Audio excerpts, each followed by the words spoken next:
যে দলের মূল স্ট্রাইকার দিনে ব্যাংকে চাকরি করেন, ডিফেন্ডার মুদি দোকান চালান আর গোলকিপার হলেন স্কুল শিক্ষক, তারা যখন ক্রিস্টিয়ানো রোনালদো কিংবা লিওনেল মেসির মুখোমুখি হন তখন কি হতে পারে? হ্যাঁ, ফিফা র্যাঙ্কিংয়ের একদম তলানিতে থাকা একজাক সাধারণ চাকুরিজীবীদের অসাধারণ লড়াকু গল্প নিয়ে আজকের ভিডিও। আমরা কথা বলছি বিশ্বের প্রাচীনতম দেশ সান মেরিনো নিয়ে। ইউরোপের বুকে ইতালির চারপাশ দিয়ে ঘেরা ছোট্ট এক টুকরো ঐতিহাসিক দেশ সান মেরিনো। এটি কেবল একটি দেশ নয়, বরং মানব ইতিহাসের জীবন্ত দলিল।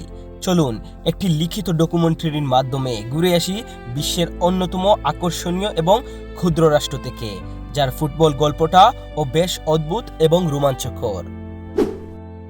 ইতালির উত্তর পূর্ব দিকে অবস্থিত সান মেরিনো চারদিক থেকে ইতালির সীমান্ত দিয়ে ঘেরা, অর্থাৎ এটি একটি ল্যান্ডলকড রাষ্ট্র।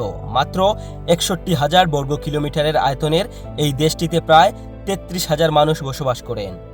আয়তনের দিক থেকে এটি ইউরোপের তৃতীয় ক্ষুদ্রতম এবং বিশ্বের পঞ্চমতম ক্ষুদ্র দেশ। এর রাজধানী হল সিটা ডি সান মেরিনো, যা মাউন্ট টিটানোর চূড়ায় অবস্থিত। সান মেরিনোর সবচেয়ে বড় গৌরব হল এর প্রাচীনত্ব। এটি বিশ্বের সবচেয়ে পুরনো টিকে থাকা সার্বভৌম রাষ্ট্র এবং সাংবিধানিক প্রজাতন্ত্র। ৩০১ খ্রিস্টাব্দের ৩ সেপ্টেম্বর মেরিনাস নামে এক খ্রিস্টান পাথর শিল্পী রোমান সম্রাটের ধর্মীয় অত্যাচার থেকে বাঁচতে মাউন্ট টিটানো পাহাড়ে এসে আশ্রয় নেন এবং এই পুণ্যভূমি গড়ে তোলেন। পরবর্তীতে তার নামানুসারেই দেশের নাম রাখা হয় সান মেরিনো। ফরাসি বিপ্লব বা নেপোলিয়নের যুদ্ধ কোনো কিছুই এই দেশের স্বাধীনতা কেড়ে নিতে পারেনি। এমনকি ১৯ শতকে যখন ইতালির একীকরণ হচ্ছিল, তখন সান মেরিনো ইতালির বিপ্লবী নেতা জুসেপ্পে গেরিলিবন্ডকে আশ্রয় দিয়েছিল। কৃতজ্ঞতা স্বরূপ ইতালি স্বাধীন হওয়ার পর সান মেরিনোর সার্বভৌমত্বকে সম্মান জানায়। সান মেরিনোর শাসন ব্যবস্থা অত্যন্ত জটিল। এখানে প্রতি ৬ মাস পর পর ২ জন রাষ্ট্রপ্রধান নিযুক্ত হন, যা রোমান আমলের ঐতিহ্যের অংশ। দেশটির নিজস্ব কোনো প্রাকৃতিক সম্পদ নেই, তবে এর অর্থনীতি অত্যন্ত সমৃদ্ধ।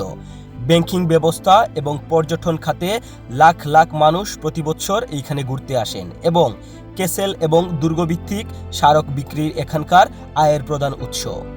মজার বিষয় হলো, তারা ইউরোপীয় ইউনিয়নের অংশ না হয়েও চুক্তি অনুযায়ী তারা ইউরোপীয় মুদ্রা ব্যবহার করে। সান মেরিনোর ফুটবল নিয়ে কথা বলতে গেলে একটু ভিন্ন চোখে দেখতে হবে। ফিফা র্যাঙ্কিংয়ের ২১১ নম্বরে থাকা এই দলটিকে অনেকেই বিশ্বের সর্বোচ্চ দুর্বল দল বলে থাকেন, কিন্তু এই অপবাদের আড়ালে লুকিয়ে আছে এক অদ্ভুত লড়াইয়ের গল্প। সান মেরিনো জাতীয় ফুটবল দলের প্রায় সব খেলোয়াড়ই পার্ট টাইম বা অপেশাদার ফুটবলার। দলের মূল স্ট্রাইকার হয়তো কোনো ব্যাংকের ক্যাশিয়ার, ডিফেন্ডার হয়তো গ্রসারি শপের মালিক, আর গোলরক্ষক হয়তো কোনো স্কুলের শিক্ষক। তারা সারাদিন সাধারণ চাকরি করেন এবং দেশের টানে রাতে বা ছুটির দিনে অনুশীলনে নামেন।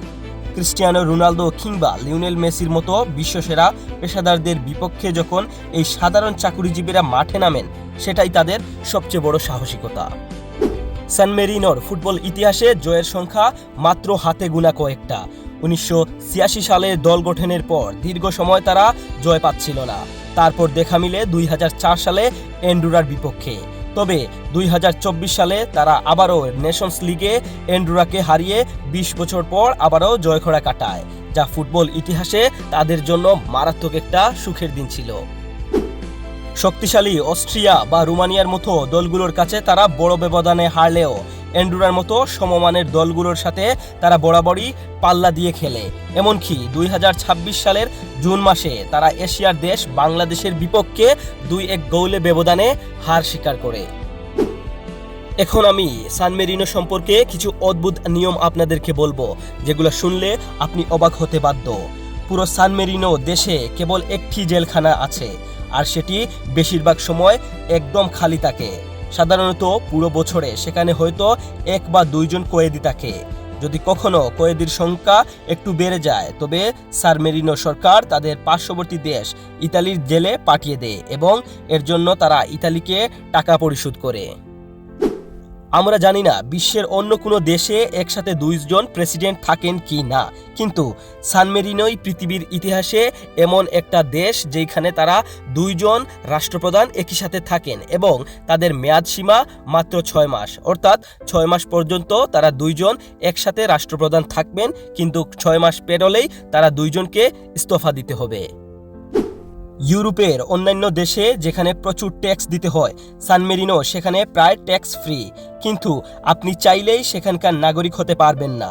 সান মেরিনোর নাগরিকত্ব পেতে হলে আপনাকে টানা 30 বছর সেইখানে বৈধভাবে বসবাস করতে হবে। যদি আপনি কোনো সান মেরিনোর নাগরিককে বিয়ে করেন, তাও 15 বছর আপনাকে অপেক্ষা করতে হবে। এই ছিল সান মেরিনো সম্পর্কে কিছু মজার এবং অদ্ভুত বিষয়। আপনার কোন মজার বিষয়টি অদ্ভুত লেগেছে কমেন্ট করে জানান। চ্যানেলে যদি আপনি নতুন হন, চ্যানেলটি সাবস্ক্রাইব করে দিবেন। দেখা হচ্ছে নতুন কোনো ভিডিওতে নতুন কোনো দেশ সম্পর্কে। আল্লাহ হাফেজ।